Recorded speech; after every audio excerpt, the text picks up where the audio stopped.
The night settled over the Pacific with a quiet stillness that felt almost unreal after the violent hours that had passed before sunset. The ocean reflected a faint line of moonlight that stretched across the surface in long, gentle patterns, revealing fragments of debris that drifted slowly in the water. Amid those drifting pieces floated the exhausted shapes of American sailors who had survived the sinking of their ship, yet found themselves isolated in the vast darkness. Their strength had faded steadily, and every breath required deliberate effort as they struggled to remain above the surface, surrounded by oil, cold water, and a distant memory of explosions that had marked the earlier battle. The waves moved in a slow, continuous rhythm, carrying the survivors across an unmarked stretch of open sea. The men had no way of knowing where the nearest friendly vessel might be located, nor did they possess the energy to signal with anything more than faint motions of their hands. Their voices had weakened to the point where even a simple call for help sounded more like a whisper absorbed by the open water.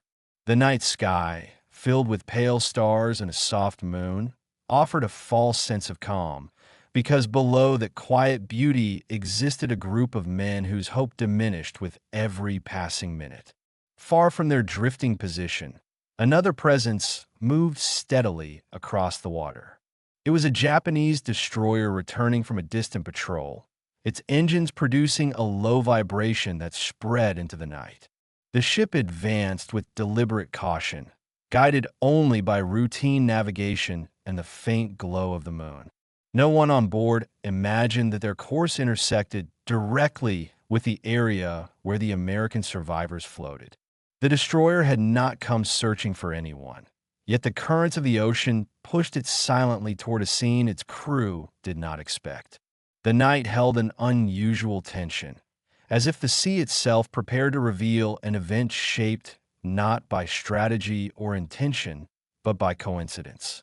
Within minutes, the destroyer would enter a field of drifting debris, unaware that it also approached men whose survival depended entirely on chance. What followed would become one of the most unexpected moments of the war. A Japanese warship moving unknowingly toward a group of American sailors in need of rescue. The long hours that followed the sinking created a landscape of exhaustion, confusion, and drifting silence across the open ocean. When the American ship had begun to list and break apart earlier in the evening, the sudden collapse of steel, the rush of water, and a desperate movement toward lifeboats had filled the air with noise and urgency. Yet once the ship finally disappeared beneath the surface, the sounds of chaos dissolved almost instantly, leaving behind a wide, quiet expanse where individual survivors floated separately, each carried by the shifting rhythm of the waves. Those who remained alive clung to whatever objects the sea had spared, holding torn rafts, loose planks, or empty flotation pads while they waited for rescue that did not appear. As the darkness deepened, the survivors realized that the scattered debris field extended much farther than they first imagined. The current had taken them in different directions, creating pockets of drifting men separated by distances that felt impossible to cross. Some sailors remained in small clusters, while others drifted entirely alone, watching the faint glow of distant stars reflected on the water around them. The surface of the ocean moved with a steady, indifferent calm, as if unaware that human lives depended on every small shift in direction. The men could feel the subtle pull of the current guiding them, carrying them gradually across a void that offered neither shelter nor clear sign of hope. Fatigue left its mark on every movement. The men's limbs grew heavy, their muscles trembled under the strain of staying afloat, and the mixture of cold water and oil reduced their strength with every passing minute. Many felt the slow creep of numbness in their arms and legs, and their thoughts drifted between moments of clarity and long stretches of dazed confusion. The physical exhaustion blended with the emotional weight of the sinking, creating a sense of isolation that pressed heavily on their minds. The sea felt endlessly wide, and the silence between occasional splashes grew increasingly difficult to bear, as if the absence of sound carried its own form of pressure. In the first few hours after the sinking, several men attempted to call out across the water, trying to locate one another or confirm that help might be approaching. However, their voices weakened quickly, swallowed by the open expanse and carried away by the wind. Eventually, the effort to shout became too costly, and the men chose to conserve what little strength remained. The world around them reduced to simple sensations: the cold against their skin, the slow movement of the waves, the faint taste of salt, and the dim reflection of the moonlight on the drifting pieces of wreckage. Each man confronted a quiet rhythm that made the night feel longer than any night they had known before. Some survivors attempted to keep track of time by observing the position of the stars or the gradual shift of the moon, yet the effort proved difficult.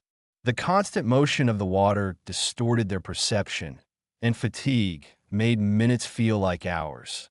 Their minds struggled to remain focused, drifting in and out of awareness.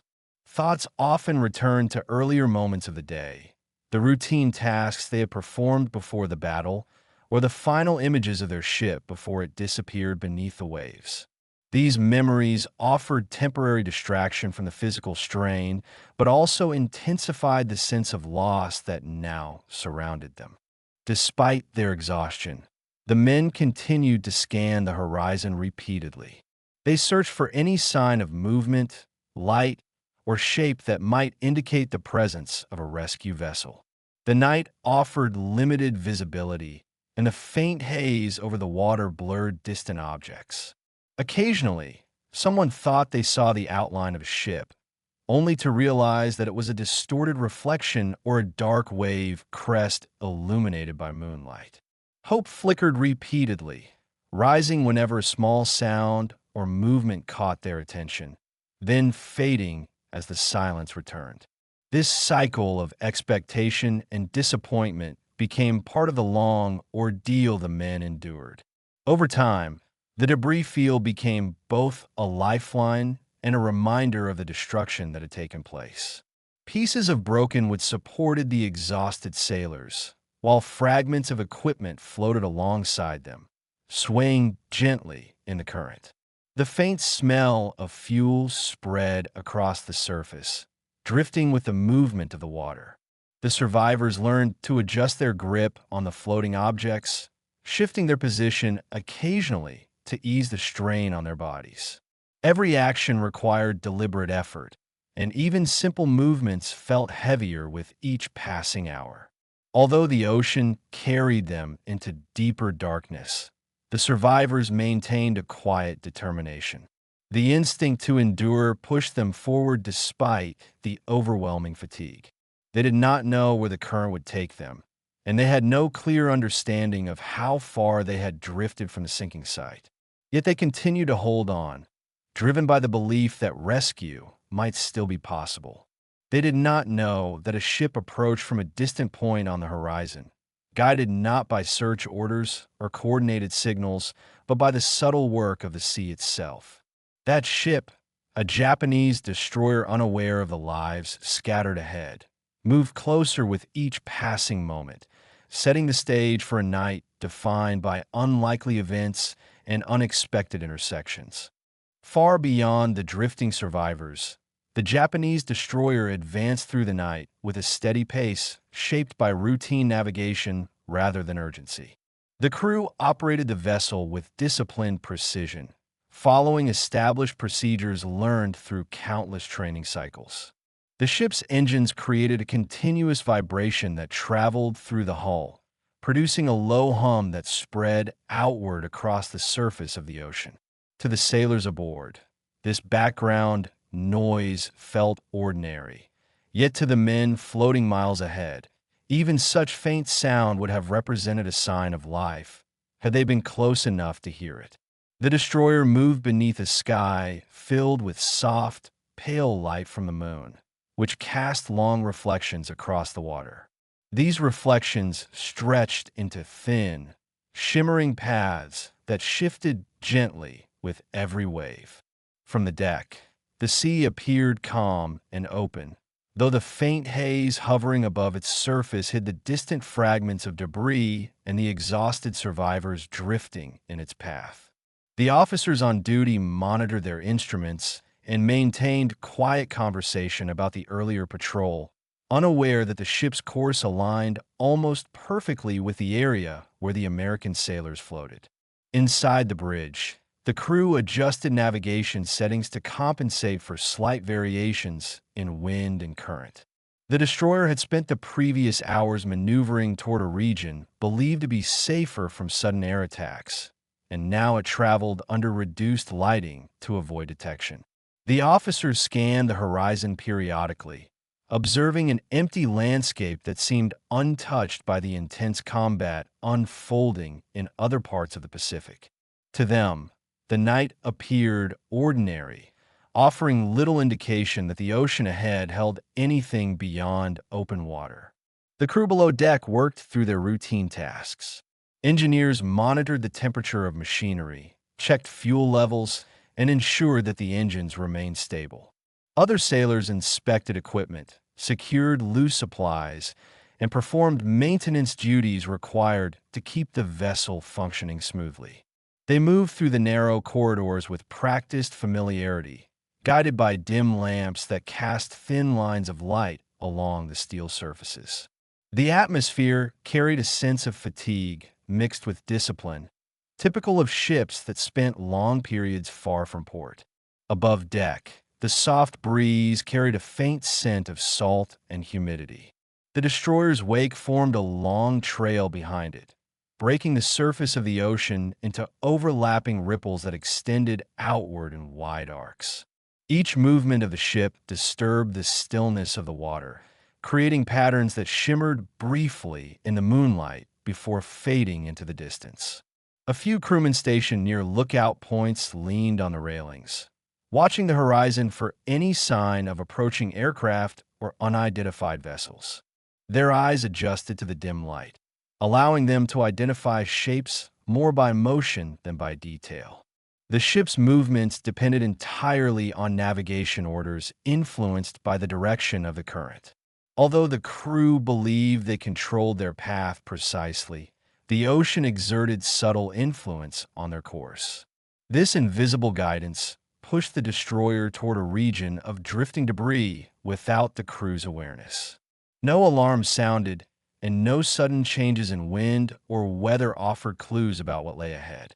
The night carried an unusual calm, as if preparing the ship for an event shaped entirely by coincidence.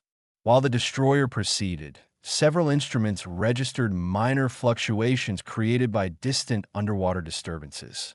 These readings did not raise concern, as similar minor signals appeared regularly during long, open-water journeys. The officers continued monitoring quietly, unaware that debris from the recently sunken American ship had spread widely enough to create faint disruptions detectable only to sensitive equipment. The patterns remained too subtle to interpret, and the crew maintained their course without adjustments. The ship's spotlight remained inactive, preserving darkness to reduce visibility from enemy aircraft. Without that light, the destroyer advanced through a nearly featureless scene. The crew relied exclusively on night-adapted vision and careful scanning for irregularities in the water. Occasionally, a lookout thought he noticed a faint object, but closer observation revealed only reflections or shifting waves. The haze near the surface contributed to the difficulty, softening the outlines of everything beyond a certain distance. As the destroyer neared the debris field, none of the sailors had reason to believe the night would unfold differently from previous patrols. The ship had endured many operations during the war, yet this particular moment felt devoid of tension. Even the noise of the engines sounded softer than usual, blending gently with the surrounding stillness. The crew remained focused yet relaxed, guided by routine more than by anticipation. The destroyer continued forward, pushed by both engine power and the ocean's subtle pull. Every meter brought it closer to the drifting survivors, though no one aboard sensed the presence of human lives floating ahead. The night concealed everything beneath a thin veil, yet the ship's path remained aligned with the scattered men whose endurance depended entirely on chance. In a matter of minutes, the destroyer would enter a region where small fragments of wood, life vests, and wreckage drifted silently, marking the first signs of an unexpected encounter that would challenge every assumption about the roles of enemy and ally in the darkness of war. As the Japanese destroyer continued its steady passage across the dark expanse, the first subtle signs of a changing environment appeared along the edges of the ship's forward wake. The ocean no longer displayed its earlier uninterrupted smoothness. Instead, faint shapes drifted across the water, creating small, irregular shadows that shifted slowly beneath the moonlight. These objects moved with the rhythm of the waves, approaching gradually, almost unnoticed at first. The crew stationed near the bow observed the slight disturbances, but assumed they were natural fragments carried from distant shores or remnants of earlier storms. None initially recognized the true nature of these objects, because the haze hovering near the water softened their outlines, reducing them to small patches of contrast against the dim surface. The destroyer advanced deeper into the field, and the faint shadows grew more frequent. Long pieces of wood floated near the ship's path, rotating gently with the movement of the waves. A fragment of a lifeboat drifted close to the starboard side, its jagged edges revealing signs of violent impact rather than simple wear. A damaged flotation pad formed another silhouette near the waves, rocking slowly as the ship approached. These objects did not cause immediate alarm, yet they began to form a pattern that the crew could not easily ignore. The officers on the bridge instructed the lookouts to observe more closely, sensing that the destroyer had entered a region influenced by a recent event. The moonlight illuminated the debris with increasing clarity, and the crew realized the fragments did not belong to any natural phenomenon. The condition of the broken wood, the faint, oily sheen on the water, and the unnatural shapes of torn equipment indicated that something significant had occurred nearby. The lookout stationed at the forward observation point reported the presence of additional fragments extending across the ship's projected course. The officers listened carefully, exchanging brief remarks about the possibility of a destroyed vessel somewhere within the vicinity. They did not know whether the wreckage belonged to an allied or enemy ship, yet the presence of such debris suggested a recent and potentially violent occurrence. As the destroyer advanced, the ocean revealed more evidence of disaster. A damaged life vest surfaced directly ahead, drifting toward the bow in slow arcs. A metal container floated on its side, half submerged, turning gently whenever the waves lifted it. Pieces of rope, broken wooden panels, and torn fabric appeared intermittently, creating a scattered trail that extended far in both directions. The officers realized that the concentration of debris had increased enough to confirm that the ship had entered the heart of a wreckage field. The precise location of the sunken vessel remained unknown, but the signs indicated that the event must have occurred very recently, possibly within the same night.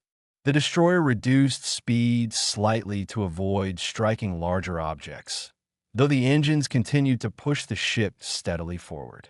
The crew leaned over the railings to examine the drifting fragments, attempting to identify their origin based on markings, coloration, or construction. In the dim light, it proved difficult to distinguish details, yet the overall condition of the debris suggested a sudden, catastrophic failure rather than a gradual deterioration. The officers discussed the possibility that the wreckage belonged to an American ship struck during an air attack or a naval engagement. They understood that the Pacific held numerous dangers, and the presence of debris did not automatically imply survivors nearby, but the thought remained present in their minds. The destroyer continued deeper into the wreckage, and the pattern of debris grew denser. The sailors observed a section of wooden railing, a crushed storage box, and several loose flotation devices drifting near the port side. These objects rotated slowly, moving with the current as if guided by an invisible hand. The men aboard the destroyer exchanged quiet remarks about the unusual sight, recognizing that the quantity and distribution of the debris indicated an extensive destruction. The officers instructed the crew to maintain vigilance, not out of expectation of survivors, but because large floating objects posed potential risks to the ship's hull. Despite the crew's focus on the debris, the survivors floating ahead remained unseen. The faint haze near the surface combined with the movement of the waves made it difficult to distinguish human forms among the drifting objects. The sailors aboard the destroyer believed they were witnessing the aftermath of a sinking, but they did not anticipate finding anyone still alive among the fragments. The calmness of the water created an illusion of emptiness, and the moonlight reflected on the surface in patterns that often resembled shapes but dissolved when observed more closely. Yet the closer the destroyer moved toward the survivors, the more likely it became that someone would eventually detect their presence. The drifting men had grown nearly motionless from exhaustion, making their silhouettes blend seamlessly with the debris. Their life vests floated just below the surface, and their heads barely rose above the water. The faint smell of fuel mingled with the scent of the sea, creating an atmosphere that hinted at the scale of the disaster. The officers on the destroyer instructed the lookouts to report any unusual shapes or movements, though they expected to find only debris. Within minutes, the destroyer would reach the first cluster of survivors, marking the beginning of an encounter none of the crew had prepared for.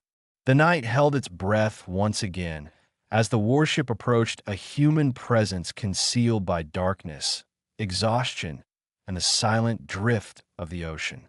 The destroyer moved steadily through the increasingly dense debris field, cutting a narrow path between fragments that drifted in slow, rhythmic motion. The officers on the bridge issued quiet instructions to maintain course while reducing speed further, allowing the crew to observe the objects more carefully. The night remained calm, and the engine vibrations created a gentle hum that blended with the surrounding stillness. Every surface of the ship reflected the soft glow of moonlight, creating thin streaks of silver along the metal railings and casting elongated shadows across the deck. As the destroyer progressed, the lookouts scanned the water with heightened focus. Their eyes adjusted to the dim haze, searching for irregular shapes among the drifting debris. Occasional reflections of moonlight danced across the waves, producing illusions of movement that demanded closer attention. The officers remained alert, anticipating the possibility of large wreckage pieces that might require sudden maneuvering. Yet none of them expected the discovery that would soon emerge from the faint darkness ahead. Moments later, a lookout positioned near the forward observation post noticed a figure that did not match the shape or movement of the surrounding debris. At first, the silhouette appeared almost indistinguishable from the fragments drifting nearby. It rose and fell gently with the waves, displaying minimal motion and no clear features. The lookout narrowed his eyes, studying the object with deliberate care before signaling quietly to the officers on duty. His gesture prompted one of the bridge crew to step closer and examine the area with focused attention. The ship slowed slightly as the officers worked to determine whether the unidentified shape posed any hazard. The process of recognition unfolded gradually. The faint outline of a helmet broke the smooth pattern of the waves, and a barely noticeable curve of a shoulder appeared whenever the moonlight struck at the correct angle. As the destroyer closed the distance, the details grew clearer, though still subtle.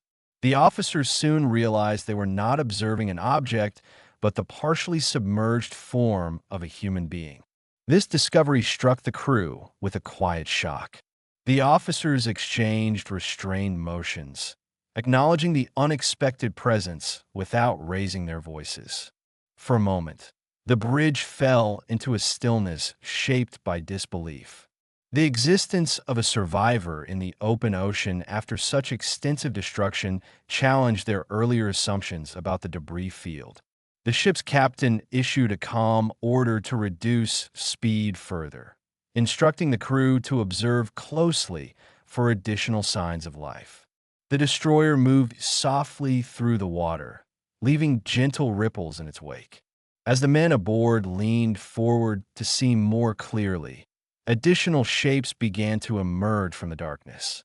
A faint movement revealed another sailor drifting several meters away from the first.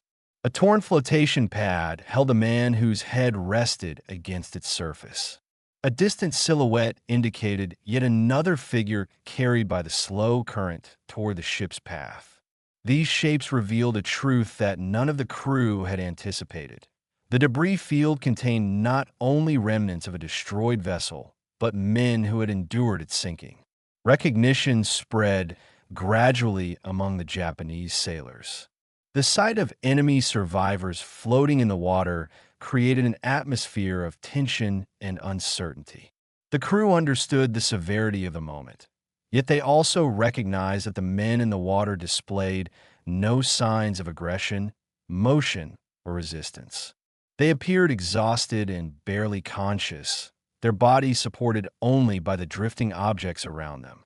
The officers conferred quietly, acknowledging that the destroyer now faced a situation that required caution and careful response.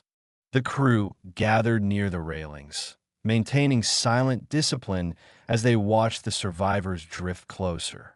No one on board had expected to encounter living enemy sailors during a routine passage through open waters. The unexpected nature of the scene challenged their instincts, inviting them to observe with both curiosity and restraint. The officers instructed the men not to make sudden movements or loud noises, aware that the survivors' condition made them vulnerable to even minimal disturbance.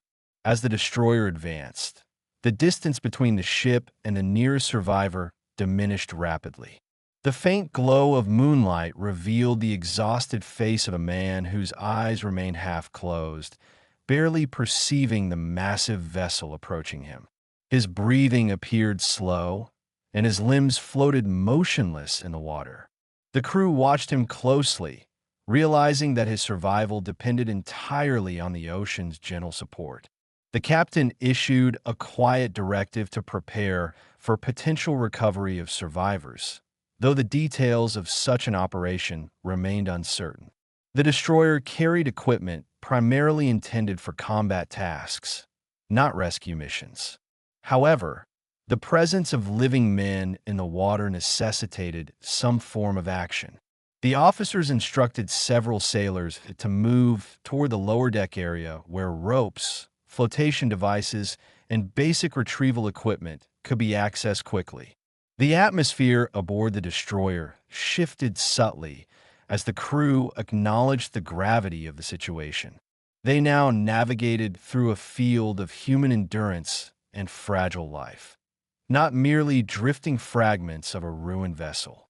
The night's earlier calm transformed into a moment charged with complexity, shaped by the intersection of enemy lines, exhaustion, and the unpredictability of the sea. The next decisions would determine how the crew responded to a scene that blurred the conventional boundaries of wartime behavior, guiding them toward an encounter defined by both caution and humanity.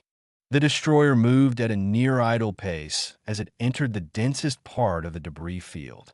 The crew could now see the exhausted survivors with increasing clarity, illuminated gently by the wide stretch of moonlight that rippled across the surface of the water. The men drifting near the bow appeared barely conscious, their bodies weakened to the point where even small waves caused noticeable difficulty. Some floated with their arms spread loosely across damaged flotation pads, while others clung loosely to broken wooden fragments that offered minimal support. The sea carried them slowly, placing them in the immediate path of the destroyer without any deliberate motion on their part. The sight of enemy sailors in such vulnerable condition produced an unusual silence aboard the Japanese ship. The crew members, trained for combat and accustomed to the harsh demands of the war, now faced a moment that did not fit the expected patterns of conflict. The men on board exchanged brief, subdued glances, acknowledging the weight of the situation without speaking. They understood that the survivors in the water possessed no capacity to resist, flee, or signal for help. Instead, their survival depended entirely on what the destroyer's crew chose to do next. The officers gathered on the bridge discussed their options with measured tones, mindful of the complexities inherent in aiding enemy personnel during wartime operations. Their voices remained low, shaped by discipline and caution. The decision they faced was not straightforward, yet the presence of living men drifting so close to the ship left no room for indifference. The captain considered several factors: the condition of the survivors, the relative safety of the area, and the potential risks of slowing the ship for extended periods. After brief deliberation, he issued a calm order instructing the crew to prepare for a controlled recovery of the nearest survivors. The sailors responded with precise movements, retrieving ropes, hooks, and flotation lines from secured storage compartments.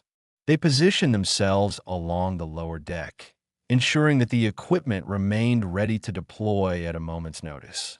Their actions carried a sense of quiet urgency, driven not by fear, but by the recognition that the survivors' strength continued to diminish steadily.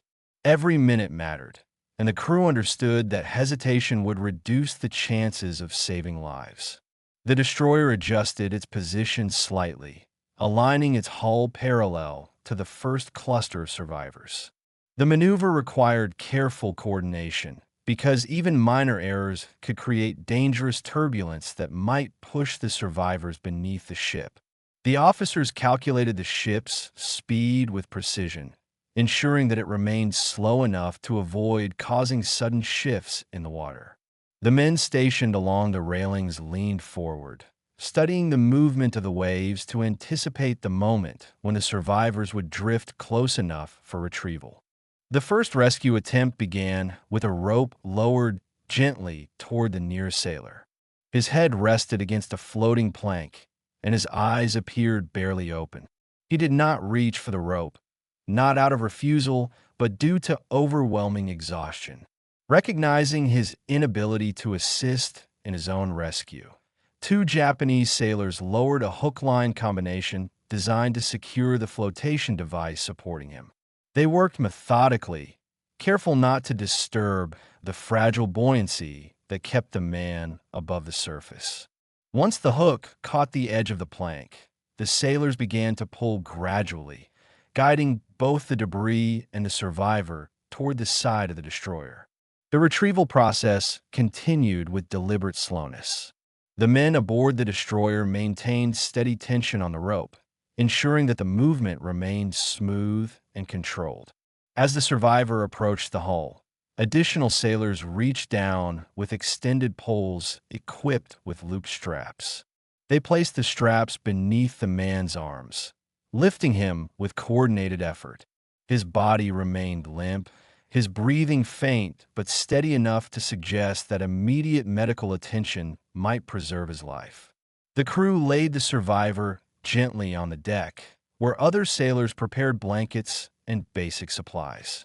A medical attendant examined the man's condition, noting signs of hypothermia, dehydration, and extreme fatigue. The destroyer's interior offered limited medical facilities, but the attendant possessed sufficient training to provide the necessary stabilization. The sailors worked in silence, demonstrating a quiet respect for the gravity of their task. With the first survivor secured, the destroyer's crew turned their attention to others drifting nearby. Each rescue required patience and precise coordination, because the survivors lacked the strength to grasp ropes or follow instructions. The Japanese sailors adapted their methods to account for this, using hooks, straps, and poles to guide the drifting men toward the ship. Despite the absence of verbal communication, the process unfolded with a sense of purpose shaped by discipline and empathy. The night grew deeper as the rescue continued. The moonlight stretched across the water in soft, shimmering bands, illuminating the slow movement of bodies and debris drifting toward the ship. Each retrieved survivor represented a quiet victory against the overwhelming forces of exhaustion and the vastness of the ocean. Although the destroyer had not embarked on this mission intending to save enemy lives, the sea had brought the two sides together in a moment that transcended the usual boundaries of war. By the time the ship completed its final recovery attempt, the deck held multiple survivors wrapped in blankets, each receiving the limited yet earnest medical care available aboard the destroyer. The crew understood that their actions had altered the course of the night, transforming a routine passage into an event shaped by unexpected responsibility and human connection. The destroyer now carried not only its own crew, but men who had endured the sea's silence and the aftermath of destruction. The final outcome of this unplanned encounter would unfold in the hours to come, influenced by decisions made in the shadowed calm of the Pacific night. The destroyer continued its slow advance through the quiet expanse of the Pacific, carrying on its deck a group of men who only hours earlier had drifted toward the edge of unconsciousness. The rescued sailors rested beneath blankets arranged carefully by the crew, their fatigued bodies warmed by the ship's limited supplies and the human presence surrounding them. The men aboard the destroyer moved with measured steps, maintaining the disciplined silence characteristic of wartime operations, yet the tone of the ship had shifted. The earlier atmosphere of routine patrol had given way to an awareness that the night carried a significance unlike any they had previously encountered. Inside a small compartment repurposed as an improvised recovery area, the medical attendant monitored the condition of the survivors with steady focus. He checked their breathing, examined their pulse, and ensured they received water in careful quantities to avoid overwhelming their weakened systems. Some of the rescued sailors drifted between shallow sleep and unsteady wakefulness, while others remained barely conscious, their minds still shaped by the sensory haze of cold water, darkness, and exhaustion. The gentle roll of the ship provided a contrast to the unpredictable movement of the waves they had endured earlier, offering a rhythm that signaled the return of stability, however temporary. Throughout the night, the destroyer's crew continued to adjust their actions to accommodate the presence of the survivors. Sailors assigned to routine maintenance duties made small alterations to reduce noise near the improvised recovery space. Others took on additional responsibilities to ensure that those resting on the deck remained secure during subtle shifts in the ship's motion. Respect guided their interactions, shaped by an unspoken understanding that the ocean had brought the two groups together in circumstances neither side had chosen. The usual boundaries between opposing forces seemed distant beneath the wide sky, replaced by a quiet acknowledgement of shared humanity. The officers on the bridge maintained their attention on navigation, yet they, too, felt the weight of the night's events.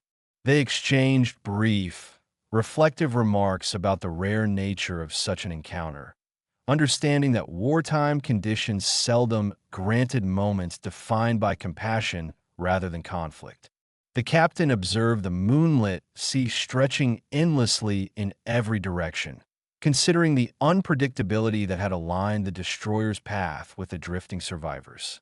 He recognized that the decision to carry out the rescue had required a departure from the expected conduct of wartime operations, Yet he also understood that ignoring those stranded men had not been an option consistent with the values of discipline, responsibility, or honor. As dawn approached, the first faint signs of changing light appeared along the horizon.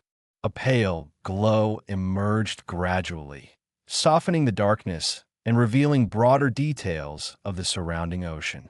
The survivors resting aboard the destroyer stirred slightly as the temperature began to rise, their bodies responding to the gentle warmth carried by the morning air. The crew resumed light conversation, their voices low and steady, reflecting both relief and quiet pride in their efforts. Dawn marked the transition from the uncertainty of the night to the clarity of a new day, where decisions made in darkness would now exist beneath the open sky. The arrival of daylight improved visibility, allowing the officers to assess their surroundings with greater accuracy. The debris field had dispersed slowly through the night, guided by currents that carried fragments away from the rescue area. The destroyer now traveled through relatively open water, leaving behind a zone where the survivors had been found. The ship's course would eventually lead it toward friendly territory, where the rescued men could receive full medical attention and where official records would document the unexpected encounter. The survivors remained too weak to communicate fully, yet their expressions conveyed a growing awareness of safety. Although they recognized that they were aboard an enemy ship, their immediate reality centered on survival rather than allegiance. The destroyer's crew provided care without unnecessary conversation, understanding that the rescued sailors required stability more than explanation. Their presence created a fragile but meaningful truce defined not by politics or strategy, but by the instinct to preserve life when the opportunity arose. As the destroyer continued its journey beneath the rising sun, the memory of the night settled into the minds of everyone aboard. For the crew, it became a reminder that the complexities of war occasionally revealed moments of unexpected connection. For the survivors, it represented a narrow passage between despair and endurance. The sea had carried them toward a fate no one could have predicted, and a ship designed for conflict had become, for a brief moment, an instrument of rescue. The events of that night would fade into the broader history of the war, overshadowed by larger battles and strategic decisions recorded in official accounts. Yet for those who experienced it, the memory retained a unique clarity. The quiet rescue that unfolded beneath the moonlit sky demonstrated that even in the harsh environment of the Pacific Theater, where danger shaped every decision, fragments of compassion could still emerge. The sea, indifferent yet powerful, had guided two groups of men toward an encounter that neither side expected, bridging the divide between enemies through a simple, unspoken recognition of shared humanity. That night remained not merely an episode within the conflict, but a testament to the unpredictable paths that define human experience. Within the vast, silent expanse of the ocean, a Japanese destroyer had become the unlikely guardian of American sailors, ensuring that their lives continued beyond the darkness. The calm that followed carried a meaning that extended far beyond the horizon, echoing through the memories of those who witnessed the quiet rescue shaped by coincidence, discipline, and the enduring resilience of the human spirit. If you enjoyed this documentary and want to discover more untold stories from World War II, make sure to subscribe to WW2 Chronicle Vault. Your support helps us bring history back to life, one forgotten story at a time.